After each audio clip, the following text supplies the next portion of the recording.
નમસ્કાર, voice of India ન્યૂઝમાં આપનું સ્વાગત છે। આપ જોઈ રહ્યા છો voice of India news channel. પાલનપુરની તાલુકાના જગાણા ખાતે બનાવેલ ઓવરબ્રિજ માત્ર 3 વર્ષના સમયમાં 5 થી 6 વખત રિનોવેશન કરવામાં આવ્યું છે।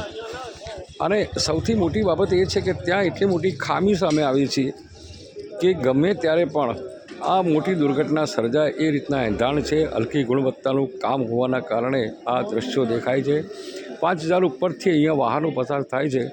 ગમે ત્યારે પણ મોટી દુર્ઘટના સર્જાય તે રીતના દ્રશ્યો આપ જોઈ રહ્યા છો કે વાહન ચાલે છે ત્યારે આખો પુલ વાઇબ્રેટ કરે છે।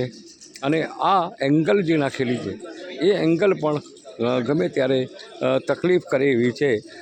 આ બાબતે કોન્ટ્રાક્ટર તેમજ વહીવટી વિભાગ ગંભીરતા દાખવે અને આગામી સમયના અંદર આ જ કામની નિરીક્ષણ કરીને તેની સામે કાયદેસરની કાર્યવાહી કરાવે અને કે આગામી સમયના અંદર મોટી દુર્ઘટના સર્જાય એવા એંધાણ છે। Voice of India news Chetab Kadri.